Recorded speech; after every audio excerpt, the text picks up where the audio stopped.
True or false? Okay.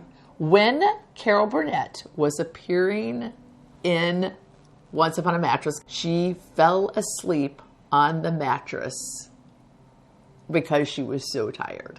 Oh, during a performance? During a performance. True or false? I want to say false. True. Stop. So Carol Burnett was appearing on the Gary Moore Show on television. Okay. And she was some nights only getting an hour of sleep because she was going to do this show at the same time. And one day she was so tired she fell asleep. Hi, I'm Reba Hervis, Artistic Director at Overshadowed Theatrical Productions. Welcome to this week's episode From the Wings From New York. We went yesterday to see Once Upon a Mattress. And I have to tell you, the draw for me was Sutton Foster. Shy, I confess it, I'm shy. The synopsis of the show is it opens up in a land far, far away that's very quirky and fun, and they're looking for a princess for the prince.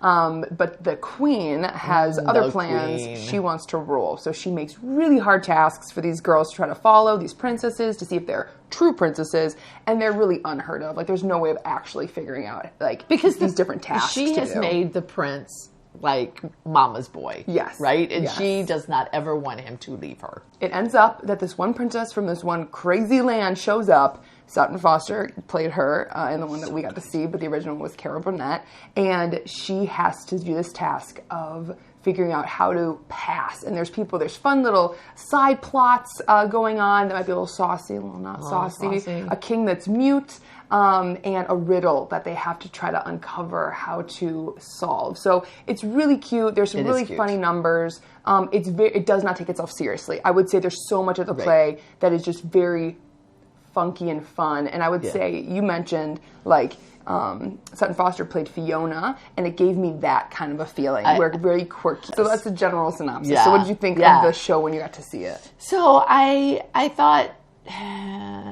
I thought the same way I felt when I read the script. So I read the script thinking that I would do it for a camp. The one act. The one act. Okay. But I went thinking, well, if Sutton and Foster can be in it, then maybe it's something that we could put on our main stage show. It's really a little bit too much innuendos for the kids show, but I don't know if it's deep enough for our family shows, right? So what did you think about the set? The set was okay. It was perfect for what it needed to be. Tiny, I felt. But I don't know that I feel like it has a place. Like, I don't think it's going to win any awards or anything. It almost felt like a school play set. Yes. It's kind of like Merrily We Roll Along. They had the orchestra on stage. They just shut it off during the show. Yeah. Whereas this one, we actually got to see the orchestra the whole entire time.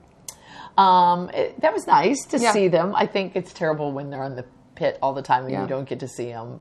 I also liked when the jester started to kind of give the narration of the story of how it was going to be laid out. They had a miniature castle and then they used puppets. So funny. And I thought that was, I think that's one of the most clever things that I saw. I was like, oh man, if I do this, I'm doing that. I wasn't really wowed by the set. What about costumes?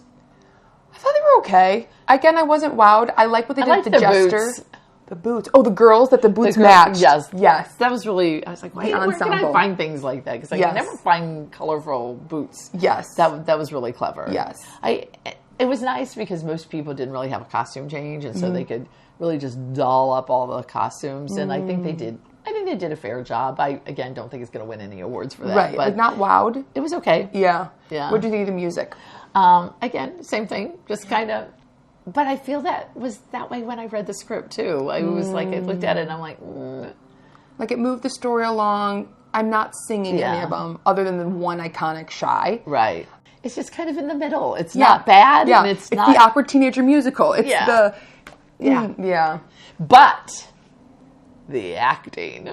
So... We're going to give it a 10+. Fun. There are so many characters that are so memorable. Yep. So...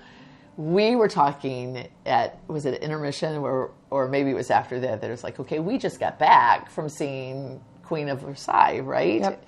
And who was in that? Who did we want to see? Kristen Chenoweth. Who's better? Who do we enjoy better? Should we say it on 3? Yeah. 1, 2, 3. Sutton Foster. She was comedic queen.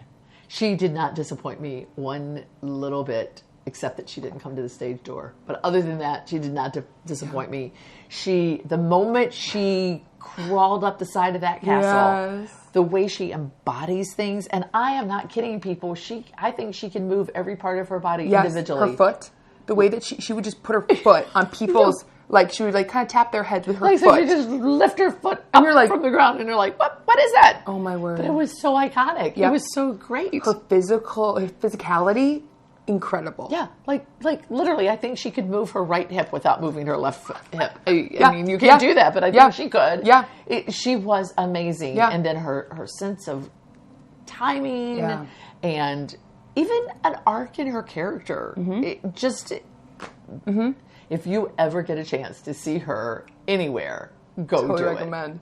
And then we were looking at the cast, and the jester is kind of the narrator, right? So he's the one who came in the beginning. He looks so familiar to me. Is Daniel Breaker, if any of you have heard that name before. We looked him up, and he played Donkey in Shrek the Musical when Sutton Foster played Fiona. So that was why he was so good, because he also has chops. Yep. That was such an interesting part. I loved the jester. He moved the story along. Yep. He didn't get to sing nearly enough for how talented he is. Yeah, just one song. Yeah. Yep. But he was great as well. The Queen, however, also really made it she was brilliant. I would love to have a chance to play a role like this. It was played by Anna Gasteyer. And you may know her from Saturday Night Live. Yep. She's a brilliant comedian as well. Yep. So the four of them together, I just really didn't even care about anybody else, but the other ones were really great too. Yep. And then to see them interact with each other at different moments, because it's like a comedian with a comedian with a comedian, and just the magic they did all together. So good. Like, I'd give the acting a 10. I think it was fantastic. Maybe even an 11. Because then even, those are just the three like main, but then there was like the kind of the side characters. There was this knight who was so funny. He had these little spurs, and he'd be like, spurs. And just everyone sold it. I think when it comes to comedy, you have to be like, oh, they're not only all in, but your timing has to be good, and you have to, like you said, own it. Yes. You have to believe in those spurs and loving those spurs. As a grown adult. And they did. And we do have to put a little bit of a warning, as we said in the beginning. There are some saucy themes because of the Princess Lark, who is pregnant out of wedlock. Yeah. And the prince learning about the birds and the bees. So if you see it done by not Christians somewhere, you might have a little bit more of that. So just be aware of that. Yeah. Overall, what would you give it? I think overall I'd give it a 5. I don't know, because I loved watching it. I enjoyed watching it. I don't think I would see it again. Yeah. I think the actors made it a 5. I think I would have maybe put it at a 3. Yeah. When like the set, the music. Yeah. The lighting was okay. Like, there was nothing that like I was like, oh. Nothing stood out. Right. For being Broadway. I agree with you. I think I'd give it a 5. It is definitely just for me. Yeah. It really was. Yeah. So.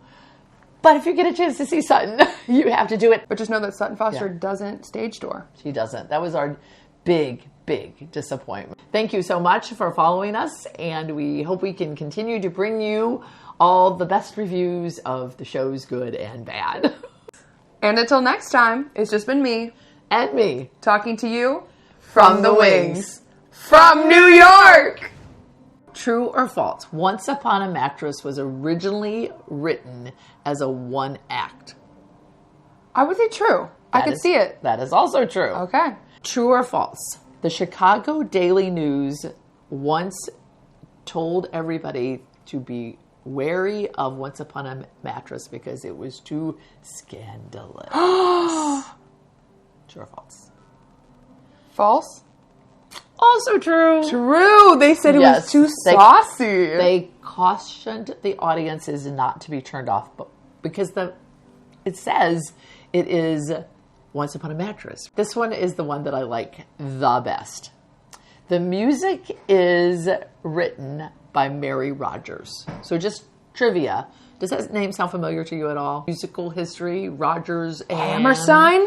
It's her daughter. It's Richard Rodgers' daughter is Mary Rodgers, and she wrote the music. True or false?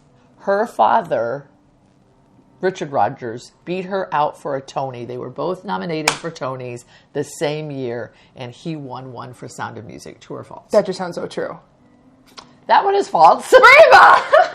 However, it was a little tricky of me because they were both against each other. Just neither one of them won. My goodness. But Mary Rogers did write the music. Yes. I didn't even know he had a daughter. Well, there you go. A mask that I wear 'cause I'm shy.